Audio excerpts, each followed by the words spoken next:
Virus को सजीव क्यों कहा जाता है? क्योंकि ये संख्या में बढ़ सकते हैं। जीवन की उत्पत्ति किस काल में हुई? प्री-कैम्ब्रियन काल में। निम्नलिखित में से कौन सा बात का अपवाद है? प्रोटोजोआ।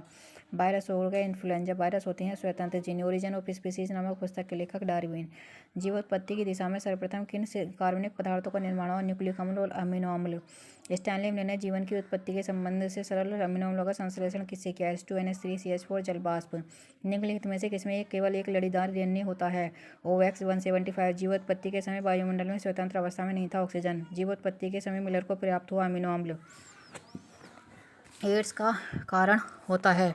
HTLV थर्ड मिलर ने विद्युत डिस्चार्ज द्वारा सामान्य अमीनो अम्लों का निर्माण किया। पूर्वजीवी वातावरण में कौन सी गैसें उपस्थित थीं? H2NH3CH4 H2O तथा जल वाष्प। वायरस में होता है डीएनए होगा या आरएनए।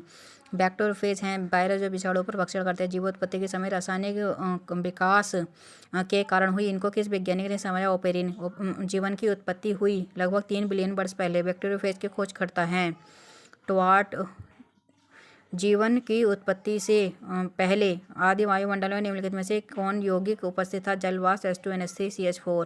जीवोत्पत्ति की दिशा में आदि पृथ्वी पर निम्नलिखित में सामान्य कार्बनिक यौगिकों का विकास हुआ? अमीनो अम्ल तथा न्यूक्लियोटाइड। निम्नलिखित में से किसमें वास्तविक केंद्रक नहीं होता है? जीवाणु में न्यूक्लियोप्रोटीन से संभवतः प्रथम संकेत दिया जीवन का। निम्नलिखित में से किसमें अपरिभाषित फाइब्रिलर केंद्रक पाया था? Prokaryotic cell. प्रोकैरियोटिक आनुवंशिक तंत्र में होता है डीएनए तथा हिस्टोन नहीं।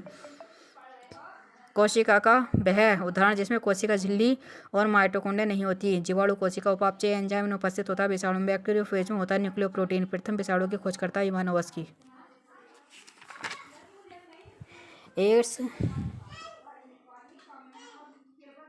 एड्स वायरस के जीनोम में होता है एकल स्ट्रैंड आरएनए फिलामेंट। निम्नलिखित में से कौन सा तथ्य विषाणु के जीव होने को प्रमाणित करता है? ये अपने को द्विगुणित करते हैं। बायोजेनेसिस का अर्थ है स्वतः जनन। सबसे बड़ा विषाणु अपक्ष विषाणु। जीवन की उत्पत्ति नामक पुस्तक को लिखा ओपेरिन ने।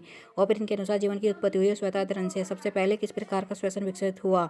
एनएरोबिक। टीएमपी संबंधित विषाणु से। निम्नलिखित में से कौन सा विवरण सही है? विषाणु केवल कोशिका के अंदर जनन करते हैं। विषाणु होते हैं पूर्ण परजीवी। कीमोसिंथेटिक जीवाणु हैं, अपने भोजन का संश्लेषण कर सकते हैं। न्यूक्लियोप्रोटीन ने संभावित संकेत दिया जीवन का। पूर्ण विकसित विषाणु कण है ब्रियोन।